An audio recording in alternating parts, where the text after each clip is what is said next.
All right, here we are live. Hello, all you crazy, happy event planners, speakers, suppliers, all y'all in the event industry. So happy to have you here with us on another show of the Happy Event Planner. My name is Amy Dix, and I am with Authority Speakers Agency. And today I am so grateful to have David come with us. And David, I forgot to ask, how do you pronounce your last name? That's okay. It's Hanscom. Hanscom? Yep. It's like almost like handsome, but with a K in there. Yeah, there you go. Exactly. Exactly. I like it. Well, welcome to the show. So happy to have you on. Now, we met through an organization called MPI, which most of our listeners here are event planners, so they are very familiar with Meeting Professionals International. So it's so great to be a part of that organization and to have met you through that. You do some really interesting things. Typically, we interview event planners, but here we are. You're not necessarily an event planner. However, right. You're very much tied to the event industry. So give us a little snaps of what you do.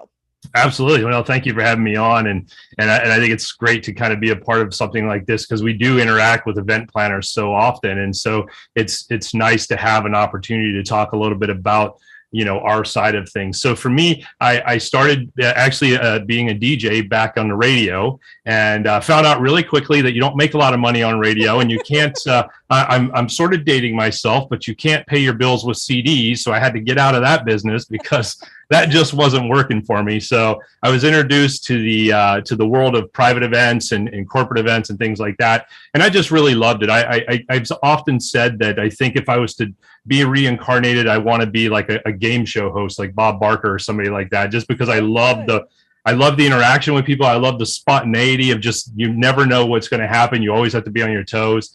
And it kind of almost legally gives you a right to poke fun at people, which is nice too. So I like doing all of those things. And of course, it's all in fun, love, and everything. So I really just leaned into and embraced being a part of this industry. And a lot of the work that my company does, we do a lot of work in the wedding space, but I also do a lot of work in the corporate space myself through game shows and team building and things like that. And then through COVID, we've just kind of moved into like event production and all these different things. It's just, I think everybody who is an entrepreneur, and especially people who are, who are in this industry, sometimes you just have to move and travel with the way the water goes, and wherever that puts you, then figure out how to do that. I like that analogy, like move and travel where the water goes. I really like that. So something interesting that I did not know was the whole team building game show stuff. So tell us a little bit, like, what does that look like? If somebody's interested in that, like, what are some of the sort of things that you do? Yeah, so I have a lot of game shows that are similar to what you'll see on TV. Obviously, they have to be named something differently, and the aesthetics of them are a little bit different. But like a real popular one right now is that America Says game. If you've seen that game show, it's a lot of fun. It's like, I always say, it's like if Jeopardy and Family Feud got together and had a love child, that's what America Says would be, right? And so we can really personalize that. I just did an event down in New Smyrna Beach a while ago. It was for Helms Briscoe, and we did some questions that were very directly related to them, and then also related to the organization that kind of brought me in. So it was like getting to know both organizations type of a thing. And also it was right around Valentine's Day, so we did a couple of those silly Valentine's things as well. But we can customize those game shows, Family Feud style, Wheel of Fortune style, America Says style. And then we have some other ones that are just not necessarily like game shows that you would see on TV, but there's a fun one like 20-second challenge where all the participants have 20 seconds. They pick off of a random wheel of something to do, and they have to try to get it done in 20 seconds. And we can put it together as teams or individuals or something like that. So the ability to customize them is so wide, and there's just such, it's endless of what you can do really with it. It's so fun. I mean, it sounds so fun. My favorite game show is definitely Family Feud. Yep. So I don't know what it is, but for some reason I'm going through this like Family Feud phase. So it's a great game. Can you do it like virtually and on site, or is it just on site? Yeah. So during COVID, like we basically had to figure out how to do that. I mean, there's some challenges doing it virtually because of you have all of these people on Zoom all at one time and trying to mute and unmute, mute and unmute, mute and unmute. like that probably could be a game show in itself, right? Is like who can mute and unmute people the best type of a thing, right? But we've definitely done it. It takes a little bit of logistical work, but it can definitely be done. But in person, it's absolutely and you have that, and in person, well, I guess virtually you do as well, but in person you have that, studio audience effect, so that people that maybe are a little bit introverted, which by the way, most people don't know this about me, but I'm actually a very introverted person. I just turn it on when it's time to work, right? But I would more than likely probably be the person that would sit in the audience versus play the game, just unless they really needed somebody, and then I would volunteer to play, right? But it gives the opportunity for people to still participate, even if they're not up on stage playing the game. And as the facilitator of that, I always try to keep that in mind. Is like, we got to keep the audience engaged as well. So I'm always kind of going, hey, what do you guys think about that? Or, whatever. What do you think the answer should be? Things like this to keep everybody involved. That's awesome. Well, introversion seems to lend itself maybe well to some of the things that you're doing. Not necessarily. I don't know how. It's always like the tech and the AV guys are always, at the back of the room, right, or side of the room, behind their table. They don't really have to talk to anyone except for the speakers when they mic them up, so. Yep. Well, I struggled really hard with it in the beginning. And one of my mentors actually told me to think about it like performing on a movie or a TV show, and like just create this character. And then when you go on stage, just be that character. Don't be yourself. And I thought he was crazy at first, but it really did help me. It kind of helped me get out of that, nervous, scared way of being. But it still creeps up 20 whatever years later. It still creeps up. That's so fun. As a speaker, like, I feel like I don't know if I'm introverted or extroverted. Like, everyone wants to say I'm extroverted, but if I walk into a room full of people I don't know, the last thing I want to do is like be like, "Hi, I'm Amy. Who are you? What's going on?" So maybe that makes me a little introverted. I don't know, but the stage is like my second home, and so for whatever reason, once I'm in front of a room, all of that tends to just go away.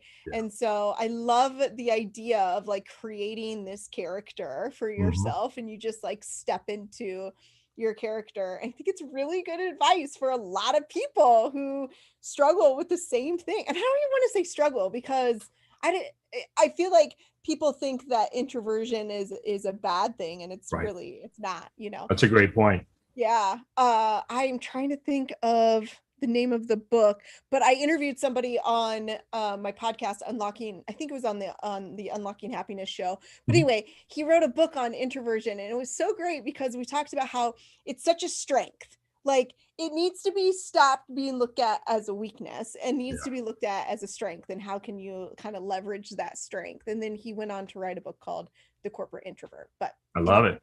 Yeah. So, okay, so great. So you do game shows. I read somewhere that you were you on stage at the Super Bowl? I want to hear all about that. What is that story? So that was if my memory serves correctly, that was in 2005 when the Super Bowl came to Jacksonville. Okay. I wasn't actually on the stage at the Super Bowl, but I was fortunate enough to DJ on stage for Coca-Cola and Jack Daniels for like the pre-game party that they had, and there was quite a few celebrities there and stuff like that. And probably my favorite part of that whole experience was Chris Rock, the comedian, was there at the party, and he came around to me, and I had an assistant with me. He's like, "Hey guys, do you mind if I DJ on your stuff for a minute?" And I'm thinking to myself, this is Chris Rock. How do you say no to Chris Rock? I don't even know if he knows how to DJ or not, but whatever, do your thing, man. So yeah, that was a really cool, fun experience to be a part of that. But that whole week, like, I don't even think we slept that whole week. We literally were doing events from morning to night, and then maybe taking 2 hours of sleep and then getting back up and doing it all over again. And how did you get connected with this? Like, how, what happened here? So there was a program that came through the Chamber of Commerce in Jacksonville about applying to be a vendor for the NFL and so on and so forth. And it was a pretty lofty process that you had to do, and you had to show all these different things, fill out all this kind of paperwork. But I took the time to do it because I was like, you know what? Good chances most of my competitors probably won't take the time to do it. Yeah. So why not be the one guy that does and see what comes out of it? So I ended up doing that, and like, I'm sure a lot of, I don't want to insult anybody. Like, I'm sure a lot of people were working in a lot of events because there was so much going on. Yeah. But we were just very fortunate that the NFL picked us and said, hey, we want to work with you guys. And the rest was history.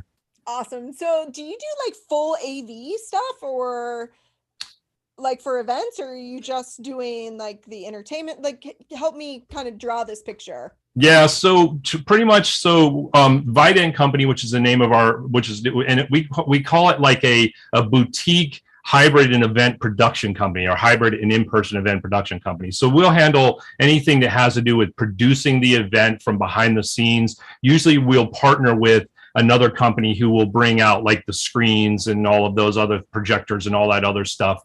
We do have audio equipment. So for smaller setups, we can provide the audio for it. And some of like the MPI meetings and things like that, will provide that stuff. So we're not really a full-blown AV company, but I think in that world, we really try to specialize in marrying the in-person audience and the virtual audience together in this hybrid opportunity to be able to see, talk, communicate with each other, and then really work with the speaker and presenter or the organization on how to not forget the virtual audience. Because I think that's what happens a lot at hybrid events, is like you go into it with this full intention of like, we got hybrid, we got in person, and then all of a sudden all we see is in person and we forget about the hybrid people. So we try to really pre-game, if you will, bring in another sports term into this thing, right? So we really try to pre-game that concept so that the speaker and everybody involved can kind of really have it imprinted in their brain. Let's not forget about the virtual people. And, even small things like if they're doing a poll in person, making sure that we can set that poll up on Zoom or whatever platforms being utilized for the virtual folks, so that they can feel like they're participating in the event as well. Yeah, so good. And I really saw this play out in the last MPI meeting with I'm going to forget her name. Haiti, yeah. Haiti. I forget her last name, but do you remember her last name? I knew you were going to put me on the spot there. Well, I put myself on the spot, so I'll link to her. There you go. In the show notes. She was great. So she was awesome. And she really did a great job with that, and so and then it felt so seamless because you guys were like, on the back end. She did do like some polls or some questionnaires, some drawings and stuff, and it wasn't just for the in-person audience, it was for the virtual audience as well, and you put that together like very well. And so kudos to you, and kudos to her for doing that. I thought that was great. So on your whyentertainmentdjs.com website, I love this. The first thing that you see, it says best event ever. Yeah. And it sounds like, from a marketing perspective, I like when I first read it, I'm like, oh great. That's such a great little tagline. But then you keep reading, and I think like what I really get from you and from the website is that there is a deep sense of caring here. Yeah. And so it's not just like, oh, we came up with a great marketing headline. Like, I actually feel it with you guys. Wow. Thank you.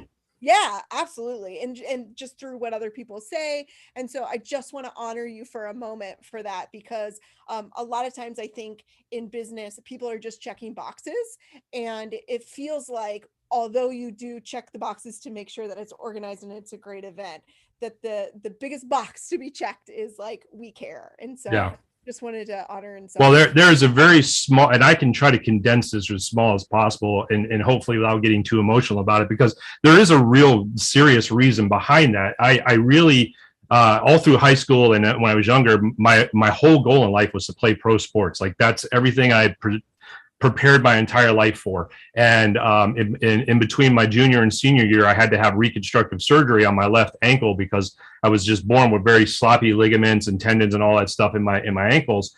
And so I had to have that done. And then they told me, you're probably going to have it done in the right ankle as well, after your senior year. So I had to wear like these really uncomfortable braces to even do anything. But I was a sports fanatic and I was diehard. And like, my parents just started kind of telling me like, hey, maybe this is, for me, God, or whatever your belief, someone's belief is, like, maybe this is the universe even telling you that there's somewhere else you should look to go in life. Maybe sports is not your thing. And so I started really looking into it. And as I mentioned earlier, I got into doing radio. And I just always remember how fun that was, and thinking to myself, like, this gives me the ability to be a positive impact to so many different people, right? So I just kept saying, like, if I had an opportunity to create a business out of that and create an income that could sustain a lifestyle out of that, I was going to put every bit of myself into it. And so that's really the reason behind it, truthfully. Yeah. Wow. I mean, you gave me the goosebumps. And I feel like we should invite you now on to Unlocking Happiness. There was a lot there. And yeah. Thank you for sharing that story. Absolutely. And thank you for putting goodness out to the world, because we certainly need more of that. I was just reading right before we started the interview. I had like 5 minutes, not enough time to like get anything done, but not enough, anyway. Too much time to just not do anything. Exactly. Right. So what did I do? I got on social media, and there's a lot going on in the world as we stand today on February 24th. And, so I was just reading some of this back and forth, and I just thought, at one point, I'm like, why am I reading this? Like, Amy, like, I'm getting angry reading, and I'm like, why am I reading this? Like, this is not what I need to be reading right now. This is not the mindset that I need to be going into this interview with.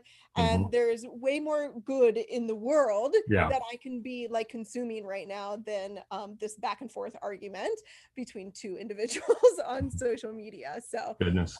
So when people like yourself do these types of things and have a real true meaning behind it, I feel like that collectively is what is going to make this world a better place. And yeah, absolutely. Thank you. I don't know if this leads into it or not, but I'm very curious to know, the name of your company is Y Entertainment, or Y Entertainment DJs, but Y Entertainment, and then, but your logo, I've always wondered this actually, your logo is a Y with a question mark. Yep. So why the question mark? So there is a meaning behind that as well. Okay. So when I got into doing a lot of the things, once I figured out sports wasn't going to be my thing anymore, and I started getting into doing radio, and then I was working for a couple of different like music companies, like helping them. I would go to clubs and pass out T-shirts and stickers and all this other crap, right? And there was never really a lot of money to be made doing it, as I mentioned before, right? So my parents continued to keep asking me that question. Why do you want to be a part of entertainment? Why do you want to be a part of entertainment? And I'm like, I don't know. I just feel like I'm being drawn to that. Like I already feel like I've given up on my other dreams. So don't burst my bubble on this dream, right? So eventually it came time to form that company.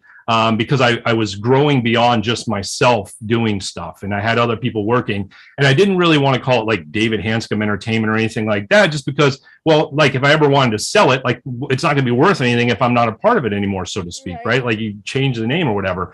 So I just started thinking, like, what could I do to name the company something unique? And I just kept thinking back to my parents. Why entertainment? Why entertainment? So I said, well, we'll start the company, and hopefully that'll be the answer. Hopefully this company will be the answer to your question. I love it. So this is the second time you've mentioned your parents. What kind of influence, have they had on your life? Yeah, my dad was in the military. So my entire life, my dad was in the military. And I've always had a lot of respect for the fact that if you're not familiar with the military, there is like basically enlisted, and then there's officers, and you go in one way or the other. And usually the only way you can go in as an officer is if you have a college degree, and then you can go in as an officer. When my dad went in as an E1, enlisted, like bottom of the barrel, like swabbing the deck kind of guy, right? And worked his way all the way up to being a lieutenant commander. And so just to know that he went through all of the struggles that probably were a part of that transition from that long work that he was in for close to, if not more than 40 years, he was in the military. So that just always made a big impression on me. But the trade-off of that was that for the amount of time that before I moved out of the house, my dad was actually gone more than he was home. He was out to sea or whatever the case may be on deployment. So it was kind of like living with a single parent. Like my mom was kind of like a single parent, right? But dad was there every once in a while, but mom was pretty much like a single parent. So just to see the balance that was able to be done there, and it doesn't come without challenges. Definitely there was not perfection, never, and I don't even like the word perfection anyways. So but there was just a lot of good lessons I think that came from that, and it's hopefully shaped me into the person that I am now. Awesome. I love that. Yeah. Are they still around? Yeah. They live up in New Hampshire now. So they're having fun in the cold and the snow. And I'm like, have fun.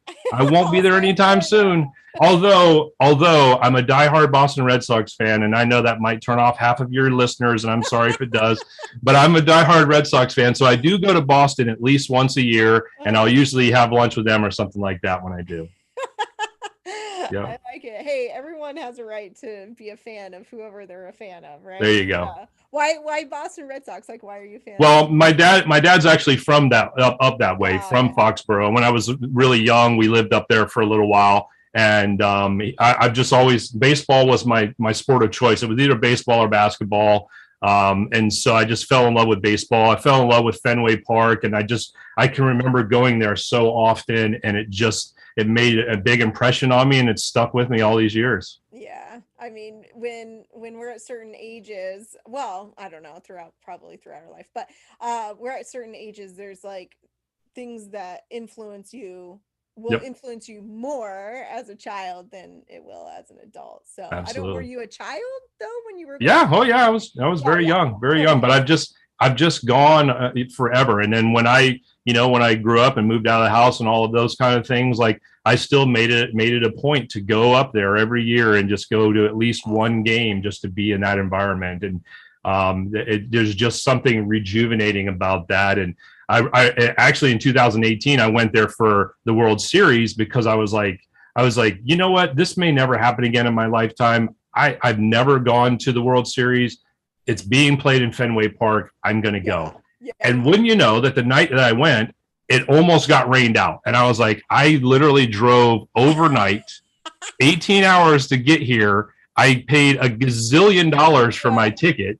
And I'm sitting in I think I'm sitting up on one of the lights that they're going to be shining down on the field. I think that's where my seat is. And it's going to get rained out, but luckily it didn't. So, and they won the game. They ended up winning the series, but they won the game. So I was happy about that. Super cool. You're like part of history, my friend. It was a lot of fun. Maybe someday you'll find yourself. I mean, you've already found yourself at a Super Bowl. Maybe someday you'll find yourself at a World Series. I would love to do that. Hey, I would love to be the DJ at the stadium. That would be fun even. Oh, that'd be like the ultimate, right? Yeah. Have you ever looked into like gigs like that? I'll be honest with you. I actually applied for it one time, but I really, so this was like maybe 2 years ago. One of my friends that lives up there, he sends me this article that says, or not article, but like this listing that says they're hiring a DJ in the stadium for the Red Sox game. So I applied for it. I'm like, whatever. And it was like the weirdest thing I've ever done because they made me do this video. And I guess this is not uncommon in corporate America, but understand, I haven't been in corporate America for like 20 years. I don't know what the heck happens in corporate America, right? And so they sent me this interview and they're like, okay, here's how this works. This is a video interview. You're going to be asked a question. You're going to be given 2 seconds to think about it. And then the camera's going to go on. It's going to start recording and it doesn't stop. And you can't pause and you can't do anything. You just have to go with it. So it was like the weirdest thing. And they're asking me questions like, oh, if so-and-so came up to bat and it was this inning and this score and da-da-da-da, what song would you play? I don't know. Right. So you really just like thinking about those things. It was the weirdest thing. But I really honestly think that this is probably a part-time job. And they probably looked at me and said, there is no way that this guy who owns a business in Florida is going to drop everything he's doing and come up here and be a part-time DJ for Fenway Park. Yeah. Not knowing that if they would have offered me the job, if anybody could have figured out how to do it, it would have been me. I would have somehow figured out how to do it. So if anybody in the organization is listening, if you ever need somebody again, don't turn me away just because I live in Florida. And if you have an event where you have some creative idea, Right. but you're not sure how to make it happen, Yeah. you're the man to do it, right? There you go. We were talking a little pre-show too, how you did that for MPI, and Hmm. how when everything went hybrid slash virtual, uh, it was like, okay, how do we do this? And you're like, oh, I got it. I got Yeah. it. We'll do this for you. So, it's good, really good problem solving skills to have. I try to. You know what I mean? It's opened up doors that I never would have thought would have been there. So I'll take it. Totally. I love that. So what's the hardest problem you've had to solve? Um, hardest problem to solve sometimes is just staffing, I think, for me, Ah, truthfully. yeah. It's a very unique thing. I feel it's a very unique thing that we do. And there are certain skill sets that you can teach people, but there are some intangibles that either are there or they're not.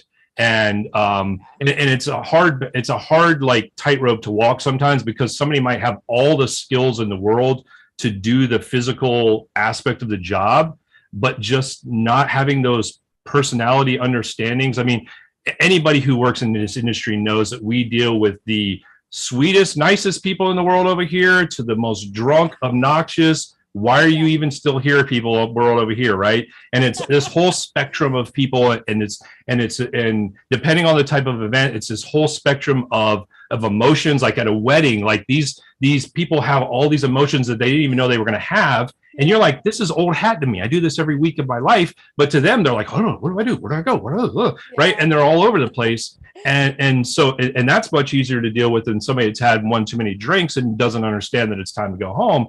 But Right. like, you just have to really, I just think you really have to understand how to have a personality to blend into that. And I was interviewed for this is I'll keep this short, but this is a really interesting thing. I was interviewed for a magazine, and they asked me to describe what I do in one word. Like, can you imagine having to do that? Describe what you do in one word. Like, Yeah. what? So the Yeah. word I came up was chameleon. That's what I came up with, because I believe chameleons blend into their environment. Yep. They blend into what's going on. And I said, to me, I feel like that's what's made me be successful, is because I've been able to blend into each situation. Have I always made the best choices? Not always, but I really do my best to realize and understand the other person and what they're going through before I respond and react to whatever they throw at me or say to me or whatever. Yeah. That's so good. I mean, here's two. I'm going to ask you a question in 2 seconds. Yeah. You need to answer, and you did a great job. So I Thank love you. that. Yeah. Maybe that should be somewhere on your on your website. Maybe. So you've got Yep. entertainmentdjs.com, and do you have other websites out there? Yeah, so the videntcompany.com is our event production company.